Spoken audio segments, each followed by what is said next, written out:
Have you ever noticed how some people seem to make a lot of money with their business and it almost seems effortless, while most other people struggle to grow their business? While studying some of the most successful people in the world, I noticed one thing that they all have in common. They all understand how human behavior is influenced. They seem fascinated to learn how people make decisions and why, and they use this information to make millions and even billions of dollars. See, understanding how people make decisions is the foundation of any success, from getting the girl or the guy to go out with you, or creating a movement for a good cause, to building a successful business that makes millions. Those who understand why people say yes have an easier time getting what they want because they understand the principles behind people's decisions. So let's go through these principles, and as we go through them, pick a successful business or entrepreneur or anyone who you consider to be highly influential and see if they use these principles. If you like videos about business, money, and psychology, make sure to subscribe and hit the bell button to not miss any of our value-packed videos. And let's get started.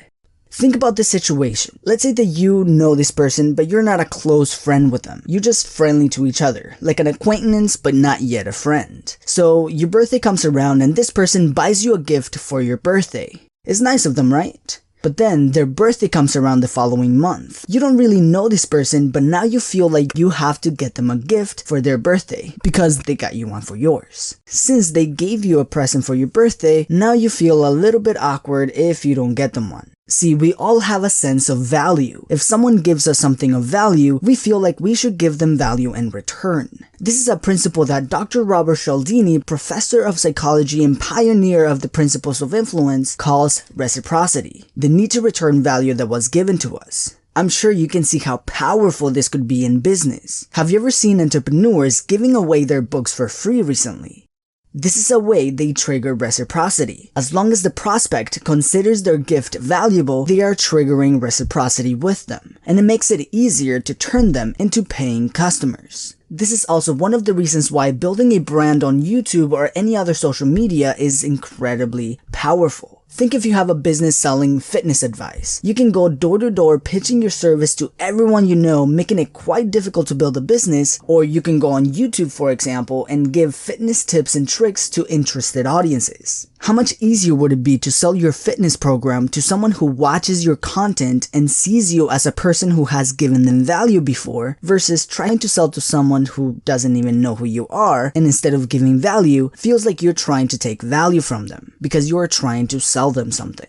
That is one of the reasons why many people have a bad image towards sales and salespeople. Most people don't like to be sold because they feel like the salesperson is just seeking to get value from them. That is why it is important to lead with value first. When you lead with value, two things happen. The prospect doesn't feel like you're trying to take value from them because you are giving it away. And second, it triggers reciprocity. When you give them value, they feel like they want to help you. Even if they don't buy your product, they might recommend someone who will. Even in this channel, when I do a book review, I get questions all the time if I have an affiliate link for that book, because they found the video so helpful that they want to buy the book through me instead of going to Amazon directly. So if you want to create influence with an audience or build a powerful business, it might be a good idea to lead with value. At the moment, YouTube and social media are powerful ways to lead with value.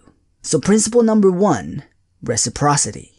Number 2, authority. Think of this scenario. Let's say that you want to be a great movie director. So one day, your friend who works at McDonald's tells you that if you want to be a great director, you should do this writing exercise every day. What are the chances of you actually doing this exercise?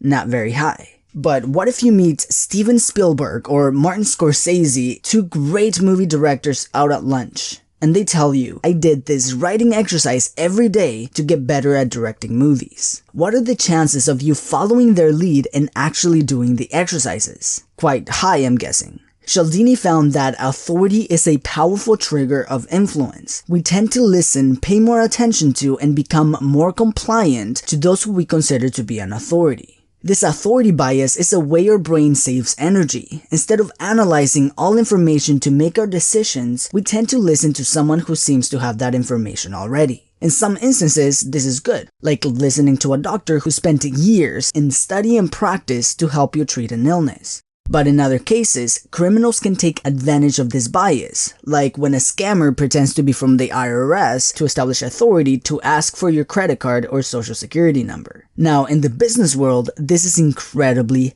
powerful. Creating authority with your prospects can give you a winning edge over your competitors. For example, let's say that you want to build a coaching business in the area of meditation. So you go around telling everyone how good you are at meditating and they should pay you to coach them.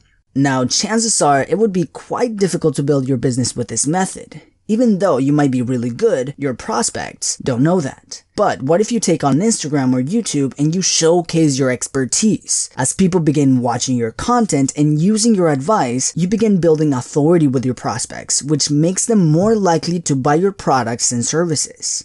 Now, there are two core principles that make you an indisputable authority: expertise and trustworthiness. By showing that you, in fact, are an expert and have knowledge of your craft will give you much more influence than those who just say they are. For example, one of my side hustles is as a consultant for YouTube brand development. I don't go around saying how good I am, I let the numbers show my results. In this way, it becomes easier to build true authority in your area, not just talking about how good you are, but by showing what you can actually do. This also builds trust because many people just talk but don't deliver. Those who actually deliver are seen as undisputable authority.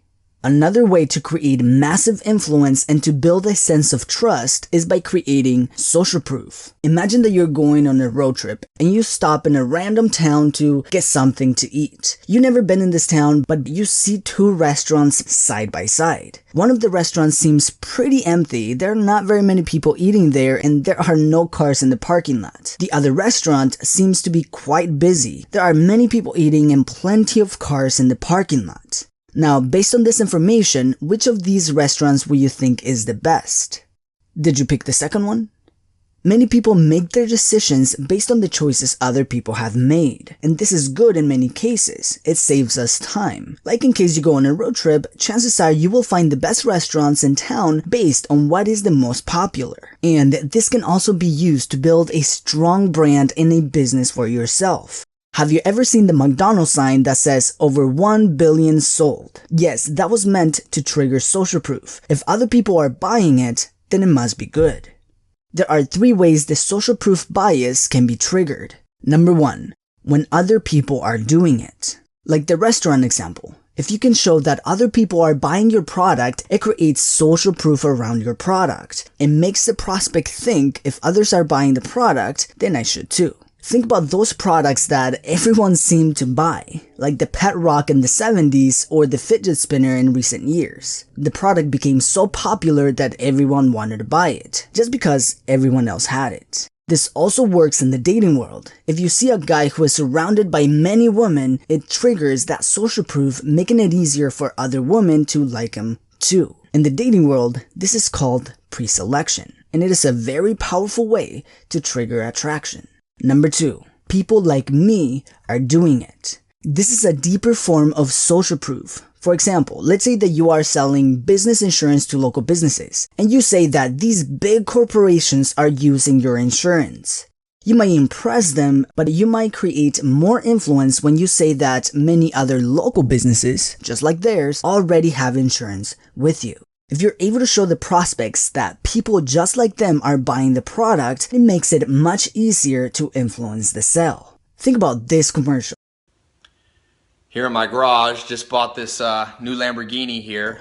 This ad became very successful at selling the product, and one major factor that made this advertisement so successful was that the subject looked like a regular guy, and the quality isn't all that great, creating the just like me effect. Yet, he shows the Lamborghini, creating authority at the same time. So when people saw this ad, they see a regular guy just like them who made it, creating massive levels of influence and tens of millions of dollars in sales. The third way social proof is triggered is by not knowing the situation. When we don't know what's going on, we tend to look at other people's behaviors to find what the correct social behavior is. For example, recently I was driving a car with my music fairly loud, and all of a sudden I see every car start to pull over to the side. Without knowing what was happening, I also pulled over to the side. And a few seconds later, an ambulance sped past me. In this situation, I did not know what was happening, and even when I'm a very analytical person, I adopted other people's behaviors because I did not know what the situation was. Now in business, this might not be the best strategy, since it's always a good idea to educate your prospects to develop a great long-term relationship. If someone buys a product not knowing the situation, you might end up with refunds or customers who don't understand your products. This is why building a brand where people can get to know you and the product is important. It helps potential customers understand what you and your product are all about. Principle number 4, scarcity. This principle states that people tend to give more value to the things that are in limited availability. For example, in 2003, British Airlines announced that they would no longer operate their Concorde planes from New York City to London. And the very next day, sales went through the roof. The interesting thing was that flights did not change, the service did not get any better overnight, and the prices were not any cheaper. It was the fact that these planes were going to be discontinued soon that created the demand for these flights. The Concorde planes were already a scarce resource since those were the fastest commercial planes. They flew at twice the speed of sound, yes, you heard that right, and flew twice as high as most other commercial planes. And the discontinuation of these flights meant that this scarce resource would be completely gone, making it more valuable in the market's eyes. So when it comes to effectively using this principle to influence others to buy a product, invest in your business, or even to get you a promotion, is not enough just to share the benefits you can provide, but to show what makes it different. Why is your product unique? And what your prospects stand to lose if they fail to consider your offer. If you pay attention online, you can see examples of the scarcity principle all over the place. If you're booking plane tickets, you might find some websites that will tell you that there are only 3 seats available at that price. Or if you're booking a hotel, some websites often say 13 people are looking at this room right now, to create a sense of potential loss. In other words, scarcity for the room you're looking at.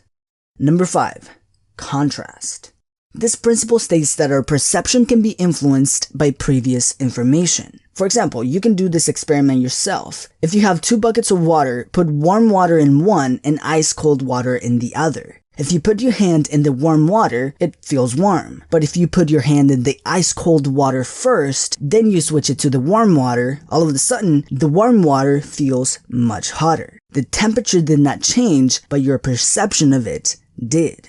There are many businesses who use this principle to make more money. For example, Brunswick, which sells pool tables, directed a little experiment in their stores. They were disappointed that most customers seemed to always buy the least expensive models. So in an effort to increase their sales value, they did something interesting. One week, the salesperson would present the tables to potential buyers in a traditional way, from least expensive to most expensive. The next week, the salesperson did something different. They presented the tables from most expensive to least expensive. To their surprise, they made $450 more per sale when they presented the most expensive table first. By presenting the most expensive price first, the mid-range tables did not seem as expensive in comparison. On the other hand, the mid-range table seemed expensive when they presented the least expensive table first. And simply by rearranging the prices, they were able to influence the customer's perception and make an extra $450 per sale. In the comments below, let me know which of these principles surprised you the most and how will you use them in your business or in your life. If you thought this video was valuable, make sure to give it a thumbs up. It really helps us with the YouTube algorithm. And if you want to learn what the 7 main streams of income the average millionaire has, make sure to click on this video to learn what those are. As always, thank you for watching and I will see you in the next video.